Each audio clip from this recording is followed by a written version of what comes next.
Хусаин Ахметов – выдающийся башкирский композитор, народный артист РСФСР, заслуженный деятель искусств РСФСР. Хусаин Файзулович работал в разных областях и жанрах музыкального искусства. Оперы «Современники», «Наркас», симфонии, хоровые произведения, сюиты, камерно-инструментальные сочинения, балет «Горный орел» — это огромный вклад в становление профессионального башкирского музыкального искусства. Его наследие ярко национально и глубоко человечно. Как заметил в одном из писем к композитору поэт Ханиф Карим, ваше творчество есть глубокое выражение души народной, поэтому оно крылато и любимо, чутко подметив определяющие свойства творческой личности. На протяжении всей жизни силой и вдохновением к творчеству были его корни – башкирская песня с ее философской глубиной, поэтичностью, драматизмом. «Соловьем из долины Сакмара» — так называл его поэт Сайфи Кудаш. Композитор родился накануне Первой мировой войны, 6 января 1914 года в деревне Чингизово Орского уезда, ныне Баймакского района. Детство будущего композитора было трудным и суровым. Рано оставшись без отца, был вынужден работать, чтобы помочь матери прокормить семью. Баласы ауыр болған ағайымдың шол ауылда кішіге еш ішлеп, теге нейде елғала ағас, хала қызып. На лесосплавные работы десятилетнего Хусаина Агая брали из-за умения петь. Измученные каторжным трудом взрослые отдыхали, слушая народные песни в исполнении моего дяди. Слава о юном певце дошла с лесосплавом и до Оренбурга. Покоренные его пением башкиры приглашали его то в один, то в другой дом. Осенью 1930 года Хусаин вместе с двоюродным братом отправился учиться в Баймак, в горно-промышленную школу-техникум, где стал осваивать азы токарного ремесла. Вскоре юноша стал единственным учеником, выполняющим детали повышенной сложности. Все это время Хусаин пел.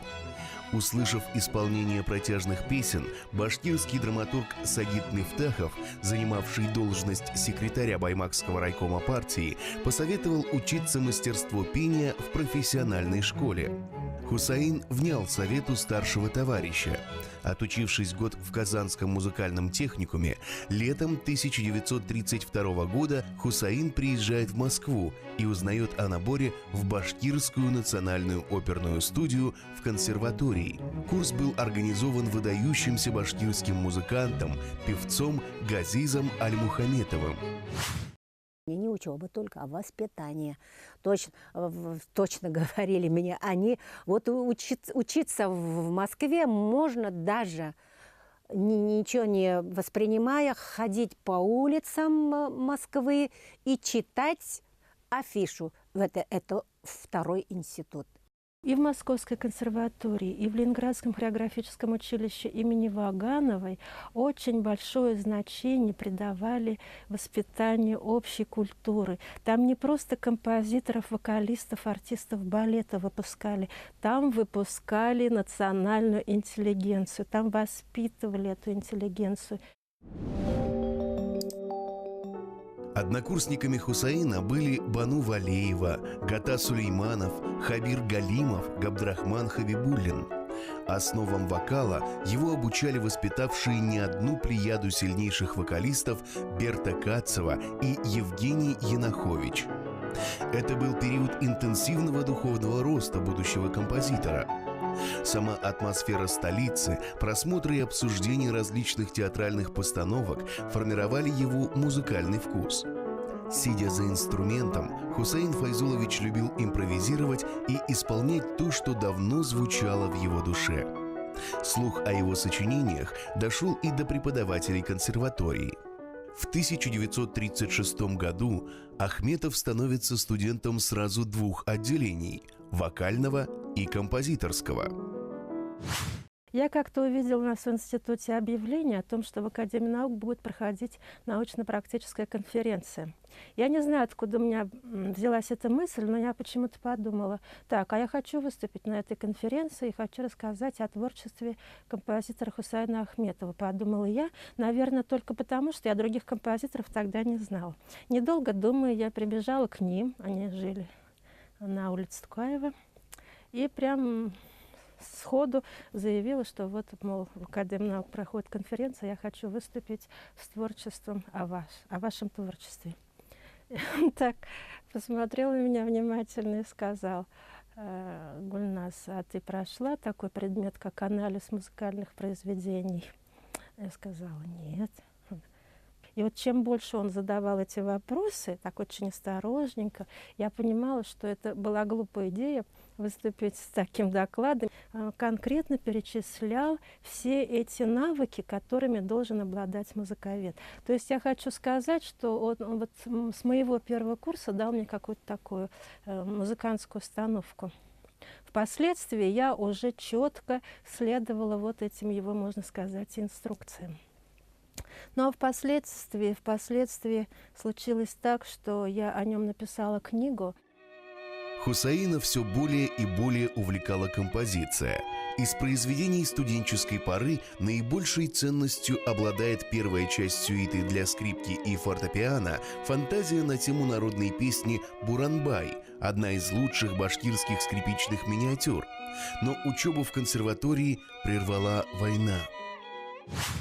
В 1941 году он записался добровольцем в истребительный батальон Краснопресненского района и служил там до конца 1941 года. Об этом свидетельствуют его боевые ордена, медали, которые были ему вручены в течение войны. Из-за обострения туберкулеза молодого снайпера демобилизовали. Он возвратился в Уфу и устроился работать на радио. Одновременно продолжает занятия в Башкирской национальной студии, перекочевавшей в годы войны в столицу Башкирии. Под руководством композитора Николая Чемберджи Ахметов создал несколько песен, в том числе и на военную тематику. Первым произведением патриотического плана стала баллада «Священная война». Ахметов, как и все остальные композиторы его поколения, свято верил в коммунистические идеалы. Он сам неоднократно говорил, что если бы не советская власть, да разве бы он учился в Москве, да разве бы я стал тем, кем я стал. И поэтому, как бы сейчас не критиковали советский строй, но, в общем, Ахметов и все это поколение, оно, в общем, вышло из народа, и благодаря тому режиму поднялось до самых верхних ступеней социальной лестницы, став какой-то визитной карточкой, что ли, своего народа, своей республики. Он своим творчеством определял развитие башкирской музыки, искусства. Он был из тех, кто делал погоду в башкирском искусстве. В 1945 году Хусаин Ахметов – выпускник башкирской студии при Московской консерватории. Ему 31 год, и он полон творческой энергии. Хусаин с головой окунается в музыкальную жизнь республики. Молодого композитора приглашают на должность заведующего музыкально-фольклорным кабинетом при управлении по делам искусств БАССР. Со сцены концертных залов звучат его произведения.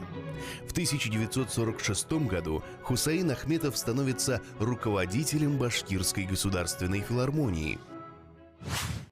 Когда концертная группа выезжает куда-нибудь, обязательно сядет, обязательно пригласит. Репертуар полностью, о чем мы должны петь, какой репертуар должен, патриотический, лирический, тематический, все он проверял, нас всегда отправлял на гастроли. На гастроли отправлял и встречал он. Вот такой художественный руководитель. Хусаин Файзулович всегда в памяти останется. Хусаин Файзулович, столько пьес, столько романсов. Это вообще считать, это, если ноты нет сейчас, я не могу даже без нот сыграть. Но очень много в памяти остались его песни. Мен бірінші мәртебе 56 yılдар ине конкурс. Он оказал огромное влияние на мою судьбу. В 1956 году он устроил меня и еще нескольких талантливых ребят из республики в Свердловское музыкальное училище. А затем, отработав 2 года в филармонии, посоветовал учиться дальше в Москве. Так я поступила в музыкальный институт имени Гнесиных. Первым, на кого он обратил внимание, это был Рамазан Янбеков со своей песней «Буранбай». Он, правда, хорошо пел, и он удивился, значит, есть, оказывается, и таланты в этих краях. Потом, через определенное время просмотра, он обратил внимание на меня. Ну, как говорит, иди-ка сюда. Ты больно шустро танцевал, ты очень ритмичный, видать, паренек на меня. В течение 4 лет очень контактно пришлось у них заниматься. Я в основном занимался по духовым инструментам, остальные вот ребята вот на фотографии здесь занимались по теории музыки, по сольфеджио, по музыкальной грамоте у Хусаина Агая Ахметова. Что характерно, в училище не хватало тоже 48-49 годы пианины, и они нас иногда звали заниматься свои рабочие места. А союз композиторов был тогда в здании оперного театра, вход с улицы в подвале. В 1948-1953 годы Хусаин Ахметов возглавлял Союз композиторов Башкортостана. Пожалуй, это были самые сложные 5 лет в истории башкирской музыки, так как после войны в стране сложилась очень трудная идеологическая ситуация. Удивительно, что в таких условиях композиторы той эпохи находили силы и вдохновение для создания бессмертных шедевров музыкального искусства. Еще вдобавок Хусаин Файзулович на протяжении почти 3 десятков лет являлся руководителем легендарного коллектива филармонии. Это было плодотворное время для композитора. Хусаин Файзулович, конечно, композитор уникальный, очень теплый, очень интеллигентный, эрудит. Когда с ним мы работали, он всегда: Ридик, ты должен сыграть эту пьесу. Основной фортепианный концерт играл Ради Абдулович Хабибуллин, а мне пришлось баянной партии играть. Его главный творческий принцип – это как бы воспроизведение фольклорных моделей, то есть фольклорных традиций, но уже в контексте профессионального искусства. Ахметов не единственный именно таким образом писал музыку. В принципе, вот это все его поколение, вот этот период, 40-е, 50-е, 60-е годы в истории национальных культур мы называем этнографическим периодом, а это само явление мы, музыковеды, называем фольклоризмом. Поэтому он не единственный, но он это делал талантливо. Он это делал очень талантливо, очень тонко, поэтому многие его произведения стали народными, фольклоризовались. Ну, примеры надо ли приводить? «Тауган аулым», «Родная деревня», самая, возможно, популярная песня. После исполнения Рамазаном Янбековым она стала просто народной, ну и так далее. Я сейчас могу долго перечислять. Вот. И все эти песни, вообще в целом, все его творчество сейчас, когда советская эпоха уже ушла, вот все творчество воспринимается как живой документ, живой музыкальный документ своей эпохи. В эти же годы Хусаин Ахметов пробует силы в новом жанре. С молодым композитором, выпускником Московской консерватории Нариманом Сабитовым он начинает работу над музыкой к балету «Горный орел», посвященному легендарному образу Салавата Юлаева. Его премьера с большим успехом прошла на сцене Башкирского государственного театра оперы и балета в апреле 1959 года. Композитору всего 45 лет. Его настрой оптимистичен. В стране оттепель, больше возможностей для творчества, значит, впереди претворение в жизнь многих задумок и проектов. В 60-е Хусаин Ахметов начинает работу над фундаментальным проектом оперой «Современники», посвященной первооткрывателям башкирской нефти. Самая моя первая партия из оперы «Современники» это была партия, то есть роль Бибинур. Но так как вот такая атмосфера, сам Ахметов, сами вот эти дирижеры, сами вот артисты, вот создавали мы все общими усилиями потрясающую работу. И поэтому я благодарна до такой степени, что вот судьба нас свела с Хусаином Фазыловичем Ахметовым, что я не только в творчестве, я в жизненных ситуациях у него брала пример.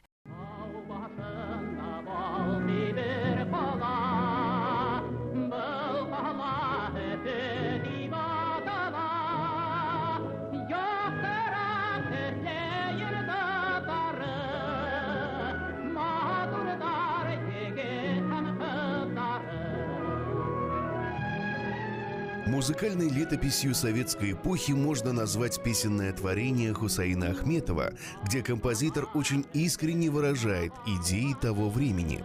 Но наибольшего успеха он достигает в своих лирических произведениях. В баллады, вокальные поэмы, романсы и песни Хусаин Файзулович переносит яркость, драматизм и жизненную силу фольклора. Что не песня, то хит, быстро подхватываемый многими. Бывало, что жемчужины его песенного творчества не могли отличить от народных, так велика была любовь зрителей и слушателей. Главной песней 60-х, 70-х годов, затмившей популярность всех других, даже Уфы, прекрасной столицы, стала песня «Родная деревня» в исполнении Рамазана Янбекова.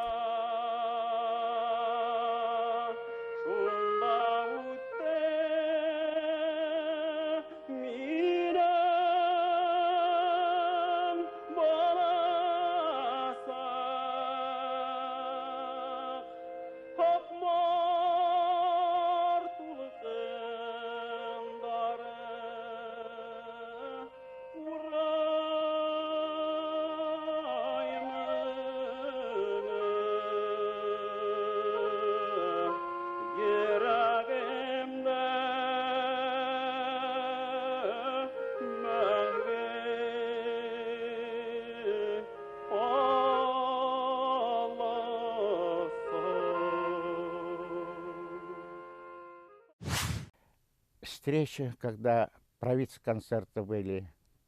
На правительственном концерте его первая песня «Уфа Башкала».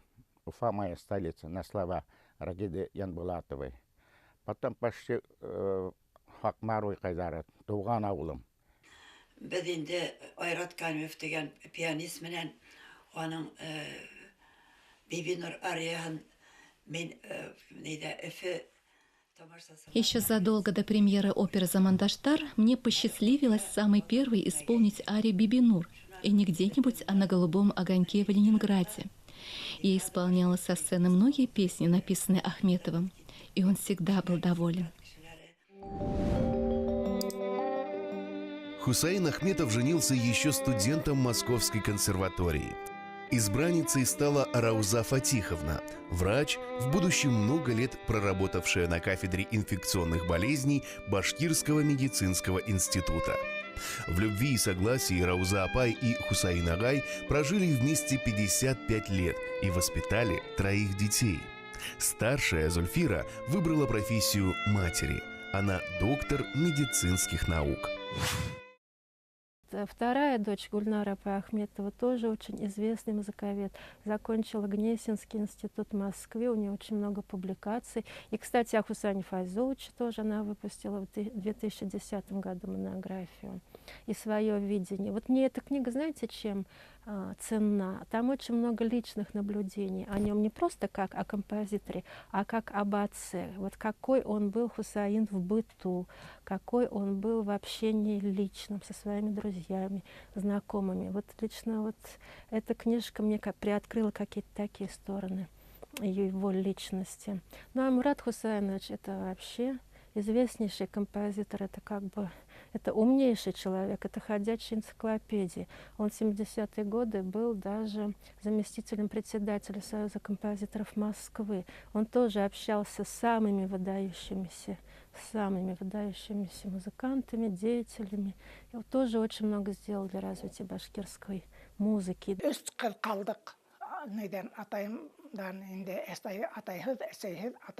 Мы, 3 дочери старшего брата Хусаина Агая Галяутдина, рано остались без матери. Отец погиб на войне в 43-м. Сперва присматривал за нами бабушка Канита, но она была слишком старой. В страхе за наше будущее отвезла нас 2 младшеньких в Уфу Хусаину Агаю. У него самого тогда было уже 3, вдобавок мы. Но ни словом, ни взглядом не обижали нас, приветили как родных. И это тепло широты души Хусаина Агая, Раузы Ингей, до сих пор в моем сердце. Я благодарна им за все. После выхода на пенсию в 1976 году Хусаин Файзулович продолжает неустанно творить и одновременно работать во благо развития музыкального искусства. На протяжении 11 лет он возглавляет хоровое общество республики. Камерно-вокальная музыка Хусаина Ахметова – ценная кладезь башкирской профессиональной музыки. Самые глубокие, сокровенные чувства композитора выражены в его романсах. В 60-е, 80-е годы Хусаин Файзулович работает над циклом баллад, романсов. По склонности своей натуры он больше тяготеет к мечтательной философской лирике. Лирика «Эпический мелос Озонкей» оказывается ему ближе всего. Так охарактеризовал творчество его близкий друг, исследователь Лев Лебединский. Башкирский композитор очень скрупулезно подходил к вопросу выбора стихов к песне. К тому же он сам писал стихи, но не все нашли воплощение в его музыке. В этой витрине собраны многочисленные поэтические сборники с автографами, ну, можно сказать, почти что всех башкирских, татарских поэтов. Ну, а это его елян, который он дома носил вместо халата. И его личные, видите, да, галстуки, обувь, шляпы, которые он, кстати, очень и очень любил. Ну а это его рабочий стол, который он приобрел сразу же после того, как семья Ахметовых получила большую 5-комнатную квартиру на улице Тукаева. Можно сказать, что за этим рабочим столом написаны практически все произведения с 1959 года. Над одной из самых монументальных произведений оперой «Наркес» по произведению Ильшата Юмагулова композитор работал уже в преклонном возрасте, разменяв 7-й десяток лет. Но ему не суждено было дожить до премьеры. Мечту композитора воплотил в жизнь его сын Мурад Ахметов. Премьера состоялась в ноябре 1994 года, через год после смерти композитора. В музее очень много интересных вещей, которые проливают свет на его творческий процесс. Вот, например, как подписал блокнот сам Хусаин Файзулович, тетрадь учета сочинений. Это его черновики, где есть нотные записи, есть стихотворения и список его произведений.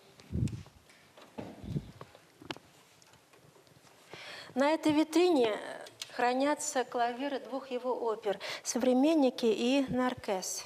А вот их театральные программки, по которым тоже можно судить об этих оперных сочинениях. Самую большую ценность, я думаю, в этом музее представляют рукописи, нотные рукописи, которые здесь в огромном количестве, а также письма от деятелей искусства не только Башкирии, но и из Москвы, из Ленинграда, тогда Ленинграда, и из Казани. И они тоже проливают свет на многие явления в его творческой жизни. После смерти композитора одна часть личного архива была передана в Государственный архив общественных объединений, а другая — на родину, в музей деревни Чингизово Баймакского района. В музее хранятся многие нотные сборники, которые в свое время были подарены ему ведущими башкирскими, советскими композиторами других национальных республик. Вот, например, бурятский композитор Бау Ямпилов был его большим другом. Это его песенный сборник с надписью «Дорогой Хусаин, будь всегда глыбой, Уралом, твой Бау». А этот нотный сборник подарен композитору чувашским, известным композитором, классиком Филиппом Лукиным. Надпись тоже другу моему Хусаину от автора. Тоже очень... То есть эти надписи, они раскрывают окружение композитора, его круг друзей. В 2009 году Башкирской государственной филармонии, где композитор проработал художественным руководителем почти 30 лет, присвоено имя Хусаина Ахметова. Вышедший из глубинки, вобравший в себя всю музыкальность и поэтичность башкирского народа, Хусаин Ахметов сумел прочертить свой путь в искусстве, занять в нем свое достойное место. Без сомнения, музыка — его лучший дар потомкам.